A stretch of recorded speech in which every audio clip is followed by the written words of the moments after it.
Hello friends, Sukanya sorrow சேனலில் இது வந்து துளசி செடி. எங்கள் வீட்டோட பால்கனியில் இருக்கிறது துளசி செடி. இது பாருங்கள், அழகாக இருக்குது.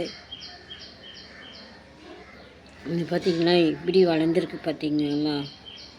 இன்னும் நல்லா செடி வைக்கிறதுக்கு சொல்லுங்கள், ஐடியா கொடுங்க. இன்னும் கொஞ்சம் செடி விளாட்ணும்ல.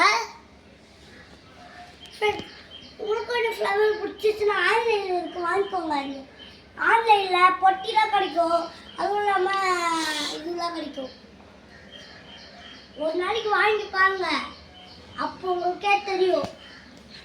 இந்த துளசி செடி பாருங்களேன், எவ்வளோ அழகாக துளசி செடி, ஃப்ளவர் செடி எவ்வளோ அழகாக இருக்குது. ஃப்ளவர் செடி இது என்ன பூ? கமெண்ட் பண்ணு, அழகாக இருக்குது. எல்லா பூ மறக்காமல் கமெண்ட் பண்ணுங்கள், மறக்காமல் ஷேர் பண்ணுங்கள். உங்களுக்கு நீங்கள் பிடிச்சிருந்தா லைக் பண்ணுங்கள்.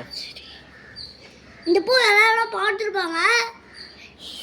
இந்த மக்கள்லாம் பார்த்து ஆச்சரியமாக ஷாக் ஆவாங்க. நீங்களும் பாருங்களேன், பூ எப்படி வந்துக்கணும். இந்த பூவில் செட் ஆகலை. இதை டீக் போட்டு இல்லை படித்து 8 போட்டு டீக் போட்டு நாய்க்கலாம். அதுக்கு முன்னாடி இந்த பூ எடுத்து இங்கே பிடிச்சி வச்சா போதும் ஃப்ரெண்ட்ஸ். அது கூட போதும், இது கூட போடுங்க. சொல்லு, பிடிச்சிருந்தா லைக் பண்ணுங்க. பிடிச்சிருந்தா லைக் பண்ணுங்க, மறக்காம ஷேர் பண்ணுங்க. கீழே ஒரு லைக் பட்டன் அமுச்சு விட்டுருக்கா பாருங்க, அதை கிளிக் பண்ணி நீங்க. அதுவும் இல்லாமல் ஸ்மைல் ஸ்மைல் ஸ்மைல் 2 ஸ்மைல் இருக்கு பாருங்க. ஸ்மைல் ஸ்மைல் 2 ஸ்மைல் இருக்கு பாருங்க. சப்ஸ்கிரைப் பண்ணிச்சு. ஒரு லிங்க்